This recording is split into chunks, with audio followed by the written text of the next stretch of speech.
دقیقی اور رودکی کے ہم طرح مصروں کو فوراً پہچان سکتے ہیں، لیکن ہم یہ نہیں جانتے کہ ایک سڑک کس طرح بنائی جاتی ہے، موٹر کاریں کس طرح بنتی ہیں اور ایک فوج کی کمان کس طرح کی جاتی ہے۔ سڑک کا لفظ سنتے ہی میری آنکھوں کے سامنے اس رات کا منظر گھوم گیا جب میں تخارین کی کار کا تعاقب اس بے مثل گھوڑے پر کر رہا تھا۔ اگر ہم ایشیائی سڑکیں بنانا سیکھ جاتے تو پھر گھوڑا کبھی کار کا مقابلہ نہ کر سکتا۔ اچھا ہی ہوا کہ ہم سڑکیں بنانا نہیں سیکھ سکے اور یورپی کاروں کا مقابلہ ہمارے گھوڑے کر سکتے ہیں۔ بہرام خان، آخر تمہیں سڑکوں کی کیا ضرورت ہے؟ میں نے پوچھا، تاہم سپاہیوں کو ٹرکوں پر سوار کر کے ایک جگہ سے دوسری جگہ تک پہنچا سکے۔ اگرچہ ہمارے رہنما کہتے ہیں کہ ہمیں سپاہیوں کی ضرورت نہیں، لیکن میں سمجھتا ہوں کہ ہمیں مشینوں، گنوں، سکولوں، ہسپتالوں اور نئے قوانین کی ضرورت ہے۔ ہمیں تمہارے جیسے نوجوانوں کی ضرورت ہے اور ہماری آخری ضرورت شاعری ہے۔ ایران ٹکڑے ٹکڑے ہو رہا ہے اور یہ بوڑھے شاعری پر دماغ کھپاتے رہتے ہیں، لیکن ہم نئے شاعر بھی جنم دے رہے ہیں جو نئے ترانے اور نئی غزلیں لکھ رہے ہیں۔ اشرف گیلانی کی نظم تو سنی ہوگی تم نے، وہ کہتا ہے، ہمارے ملک پر رنج و غم نے حملہ کر دیا ہے، اس لیے اٹھو اور اپنے وطن کو بچا لو۔ سنو ایران کے نوجوانوں، اب بیداری کا وقت آ گیا ہے۔ چاند سرخ ہے، کھیت اور پہاڑیاں ہمارے خون سے سرخ ہو چکی ہیں۔ اٹھو، شہزادہ عالی مقام یہ نظم اگر سن لے تو ان کی شاعری ذوق کو بڑی ٹھیس لگے گی۔ ایک اور نیا شاعر ہے، مرزا آغا خان، ذرا اس کے چند اشعار بھی سن لو، بہرام خان نے کہا اور پھر شعر سنانے لگا۔ میرا ایران، اس پر بھی کوئی کافر حکمران نہ ہو سکے گا۔ ایران ایک ایسی دلہن ہے جس کا دلہا کبھی روسی نہیں ہو سکتا۔ ایران ایک غیر عرضی حسن ہے جس کے ساتھ فرنگی دل نہیں بہلا سکتے۔ خوب بے اختیار میرے منہ سے نکلا۔ ان اشعار سے تو پتہ چلتا ہے کہ نیا ایران جنم لے رہا ہے اور جواں ایران پیر و بزرگ ایران سے بڑا مختلف ہے۔ مگر بہرام خان، تم مجھے یہ بتاؤ کہ تم کیا چاہتے ہو، تمہارے دل میں کیا ہے؟ کیا تم نے میدان سپاہ دیکھا ہے؟ بہرام خان نے پوچھا۔ وہاں 100 پرانی اور زنگ آلود توپیں کھڑی ہیں۔ ان توپوں کی طرح ایران کے مختلف علاقوں میں اسی طرح توپوں اور دوسرے بھاری اسلحہ کو زنگ لگ رہا ہے۔ ایران میں ایک نہیں کئی محفوظ قلعے ہیں، مگر ان قلعوں کو کس طرح استعمال کیا جائے کوئی نہیں جانتا۔ ان بھاری توپوں کو کس طرح کام میں لایا جا سکتا ہے کوئی نہیں جانتا۔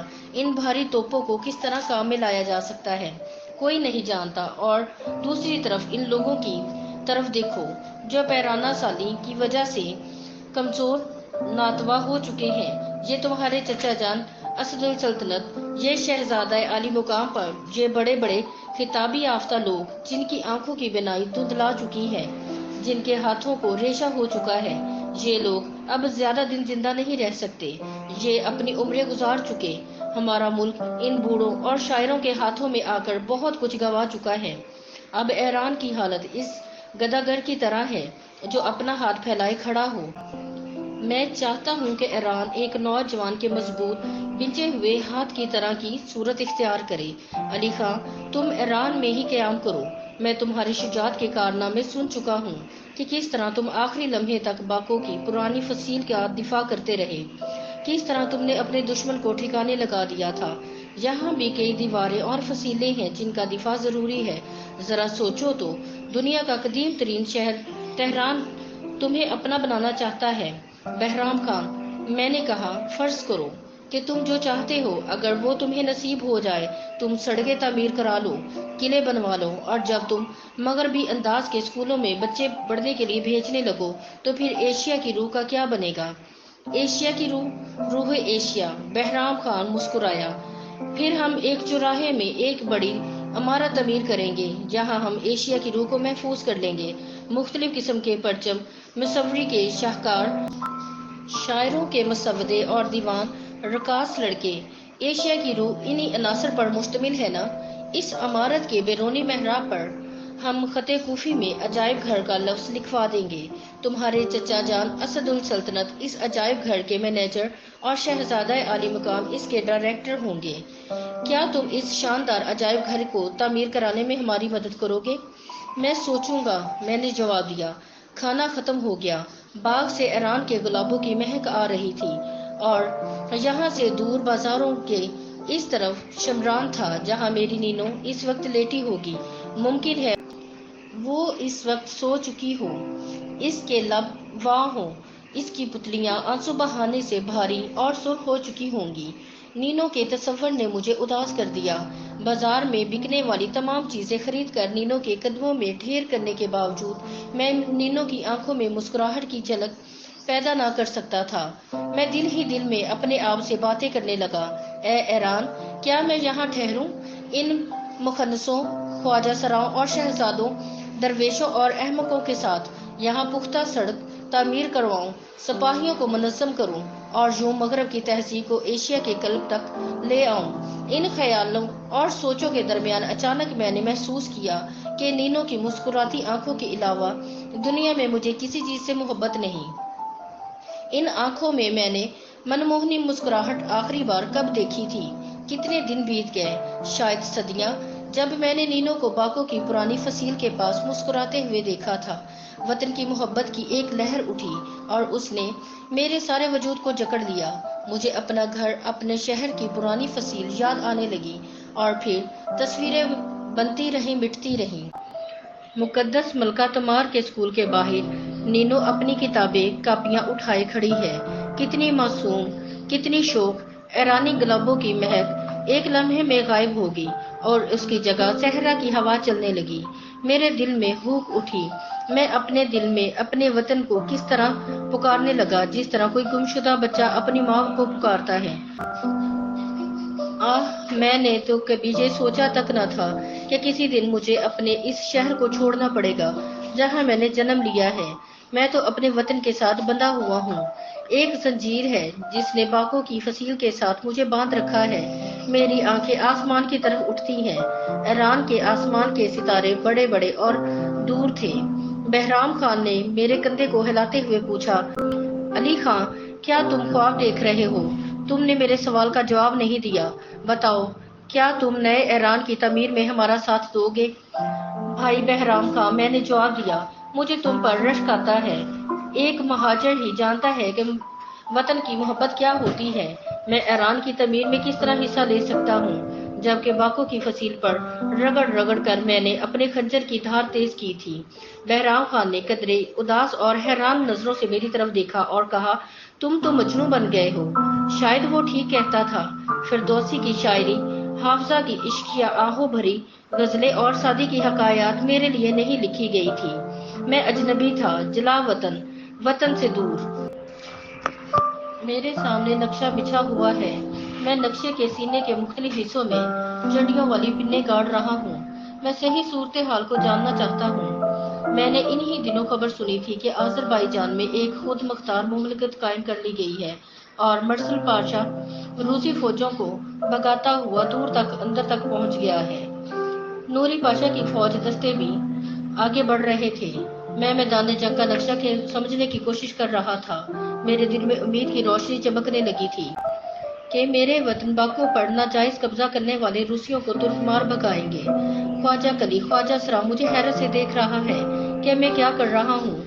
جب میں چھڑیوں والی پن نقشہ کے سینے میں گاڑتا ہوں تو وہ یوں دیکھتا ہے جیسے میں کوئی جادو ٹونا کر رہا ہوں۔ میں جانتا ہوں کہ وہ مجھے پریشان کرنا نہیں چاہتا، مگر وہ نینو کی شکایت کرنا چاہتا ہے کیونکہ وہ سمجھتا ہے کہ آقا کو اس کے حرم کے بارے میں خبردار کرنا اس کا فرض ہے۔ وہ کہنا شروع کرتا ہے، میرے آقا، جب میں نے اس کے ناخنوں کو رنگنا چاہا تو اس نے مہندی کا پیالہ اٹھا کر پھینک دیا اور مجھے نوچنے کھسوٹنے لگی۔ حضور، میں نے اس مقصد کے لیے بڑی قیمتی مہندی خریدی تھی۔ آج صبح میں نے بڑی نرمی سے اس کا سر تھام کر اسے کہا تھا کہ وہ اپنا منہ کھول کر مجھے دکھائے۔ میرے آقا، آخر یہ میرا فرض ہے کہ میں اس کے دانتوں کی حالت سے باخبر رہوں، مگر اس نے مجھے سختی سے ڈانٹ دیا اور دھکا دے کر گرا دیا۔ وہ بڑی بدلگام عورت ہے۔ میں نے پوری کوشش کی کہ میں اس کے جسم کے فالتو بال صاف کر دوں، مگر اس نے مجھے ہاتھ لگانے نہیں دیا۔ حضور، یہ کیسی عورت ہے؟ وہ کوئی تعویذ بھی نہیں پہنتی، نہ ہی اس نے اپنے ہونے والے بچے کے لیے بھی کسی قسم کی احتیاطی تدابیر اختیار کی ہے۔ میرے خان، میرے آقا، جب بھی میں سر دبانے لگتا ہوں تو کبوتر کی طرح آنکھیں بند کر کے کانپنے لگتی ہے۔ حضور جامع مسجد کے نزدیک ایک سیانی بڑھیا رہتی ہے، حکم دے تو اسے بلا لوں، وہ جھاڑ پھونک کے عمل سے نینو خانم کو صحت مند کر دے گی۔ آقا، نینو خانم کی تمام عادتیں شیطانی ہیں، وہ صبح اٹھ کر ٹھنڈے پانی سے منہ دھوتی ہے، اس طرح تو اس کی جلد خراب ہو جائے گی۔ وہ اپنے دانت سخت برش سے صاف کرتی ہے، حالانکہ قاعدہ یہ ہے کہ دانت انگلیوں سے صاف کرنے چاہیے، سخت برش سے تو مسوڑوں سے خون بہنے لگتا ہے۔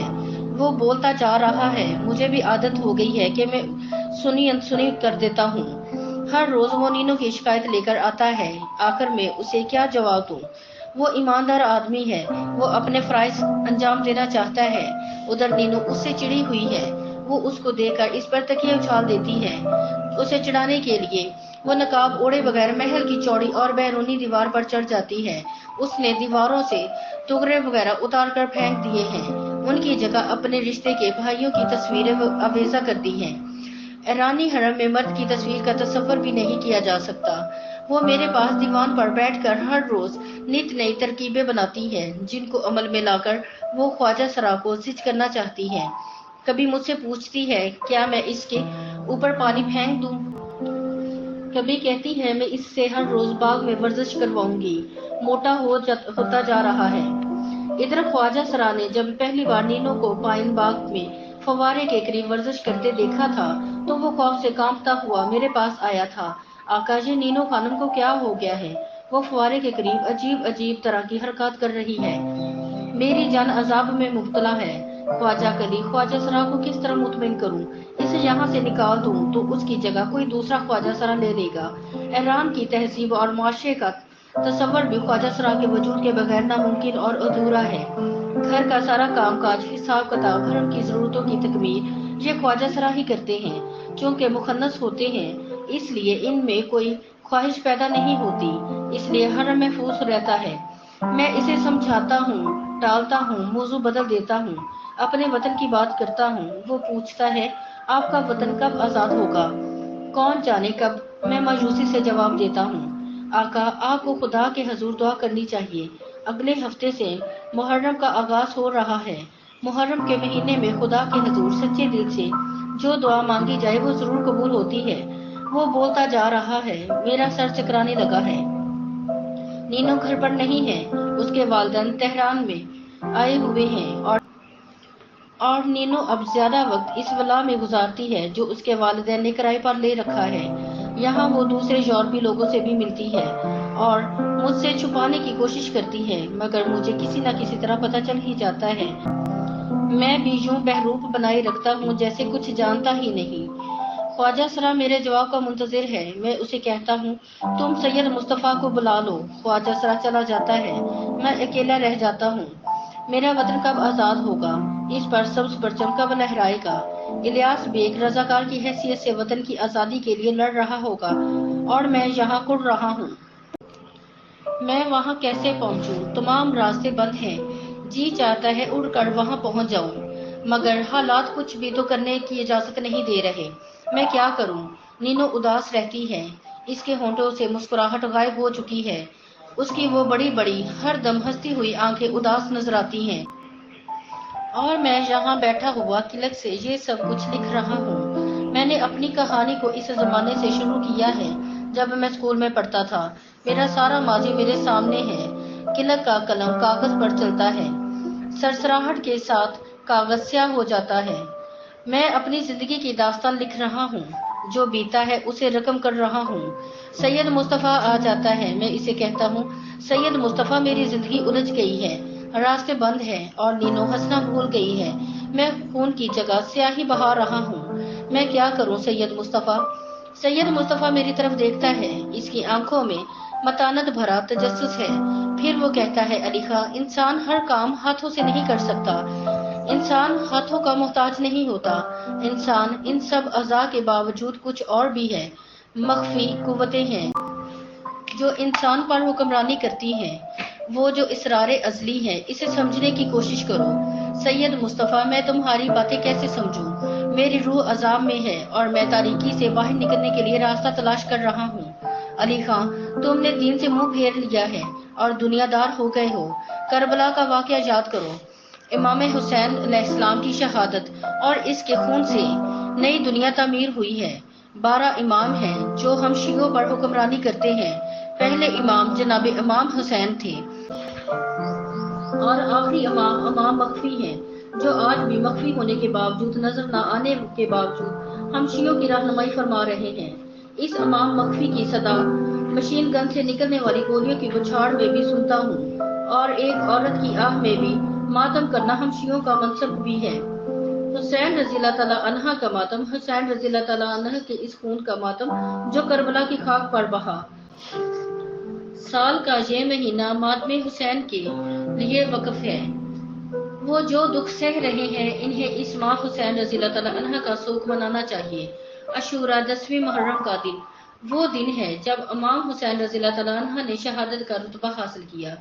دین کے دکھوں کی گٹھری حسین رضی اللہ تعالیٰ نے اپنے کندھوں پر اٹھائی۔ اب جو دین اس کے لیے مقدس بوجھ کو اٹھاتا ہے وہی حسین رضی اللہ تعالیٰ عنہ کا سچا پیروکار ہے۔ وہ جس نے محرم کے ایام میں حسین رضی اللہ تعالیٰ عنہ کا ماتم کیا اسے نجات ملے گی۔ یہ محرم کا راز ہے۔ سید، میں نے تو تم سے یہ پوچھا تھا کہ مجھے بتاؤ کہ میرے گھر خوشیاں کس طرح آ سکتی ہیں، اور تم مجھے مذہب کے حوالے سے دانش مندی کی حکایتیں سنا رہے ہو۔ میں امام مخفی میں ایمان رکھتا ہوں۔ کیا تم سمجھتے ہو کہ میں امام حسین رضی اللہ تعالیٰ عنہ کی عظمت سے منکر ہوں؟ مجھے بتاؤ کہ مسرت کا راستہ جو گم ہو چکا ہے، میں اس راستے کو کیسے تلاش کروں؟ علی خان، تم نے مجھ سے جس راستے کے بارے میں پوچھا ہے میں نے تمہیں وہی راستہ دکھایا ہے۔ مجھے اس راستے کے علاوہ دوسرے کسی راستے کا علم نہیں ہے۔ محرم میں سوگ مناؤ، تمہیں روشنی نصیب ہوگی، تمہیں راستہ مل جائے گا۔ کل تم سپہ سالار کی مسجد میں آ جانا، وہیں میرا قیام ہے، وہاں کھل کر باتیں ہوں گی۔ وہ ایک غیر معمولی اور حیران کن دن تھا۔ نینو جو خوش نظر آ رہی تھی، اس کی یہ خوشی بلا وجہ نہ تھی، بلکہ اس روز خواجہ سرا خواجہ کلی کے دانت میں شدید درد تھا، اور یہ سب کچھ کیا دھرا نینو کا تھا۔ اس نے اسے ایسی سزا دی تھی کہ اس کے دانت میں شدید درد شروع ہو گیا تھا۔ اب نینو اس سے انتقام لے کر بے حد مسرور تھی۔ ہم دونوں دیوان پر نیم دراز تھے۔ ہم دونوں کے درمیان چوپٹ کا کھیل ہو رہا تھا۔ میں نے نینو کو انہی دنوں یہ ایرانی کھیل سکھایا تھا۔ پانسا پھینکا جاتا تھا، نروی آگے بڑھائی جاتی تھی۔ ہم دونوں شرط لگا کر کھیل رہے تھے اور وہ بے حد خوش نظر آ رہی تھی۔ اچانک اس نے اپنی انگلیوں سے میری ٹھوڑی کو سہلاتے ہوئے پوچھنے لگی، علی پاکو کب تک آزاد ہو جائے گا؟ میرے خیال میں 2 ہفتے تو لگ جائیں گے۔ 2 ہفتے؟ نینو آ بھر کر کہتی ہے، میں اب اتنا انتظار نہیں کر سکتی، ہر چیز بدل گئی ہے۔ تم تو یہاں خوشی سے رہ رہے ہو، فخر محسوس کرتے ہو کہ ایران میں ہو، لیکن میں ہر روز یوں محسوس کرتی ہوں جیسے میں ذلت کی زندگی بسر کر رہی ہوں۔ ہر شخص میرے ساتھ یوں سلوک کرتا ہے جیسے میں بڑی قیمتی اور نازک سی چیز ہوں۔ مجھے انسان تو سمجھا ہی نہیں جاتا۔ یاد کرو داغستان میں گزرنے والا زمانہ، تب تو بات ہی کچھ اور تھی، لیکن اب مجھے اس ملک کے ان شاعروں سے کوئی دلچسپی نہیں جن پر لوگ اتنا فخر کرتے ہیں۔ آج محرم کی 10ویں ہے۔ سنا ہے لوگ حسین رضی اللہ تعالیٰ عنہ کا ماتم کرتے ہیں، خنجروں، چھریوں اور زنجیروں سے اپنے آپ کو پیٹتے اور لہو لہان کرتے ہیں۔ میں ایسا منظر نہیں دیکھ سکتی ہوں۔ شہر میں جتنے یورپین تھے وہ سب اس نظارے سے بچنے کے لیے شہر چھوڑ کر جا چکے ہیں۔ میں نے نینو کی آنکھوں میں جھانکا۔ وہ پہلے سے کہیں زیادہ سیاہ، زیادہ چمکدار اور زیادہ گہری تھی۔ صرف نینو کی آنکھیں ہی بتا سکتی تھی کہ وہ حاملہ ہے۔ میں اس سے پوچھتا ہوں، نینو کیا تم ماں بننے سے ڈرتی ہو؟ وہ بڑی سنجیدگی سے جواب دیتی ہے، نہیں، میں بھلا کیوں ڈروں؟ میں چوہوں، مگرمچھوں، مشین گنوں اور ان مخنث خواجہ سراؤں سے ڈرتی ہوں۔ میں نے اس کی پلکوں کو چوم لیا تو وہ اٹھ کر کھڑی ہو گئی اور بولی، علی میں اپنے والدین سے ملنے کے لیے جا رہی ہوں۔ میں نے رضامندی سے سر ہلا دیا، اگرچہ میں جانتا تھا کہ جب نینو وہاں جاتی ہے تو حرم کے تمام آداب کو نظر انداز کر دیتی ہے۔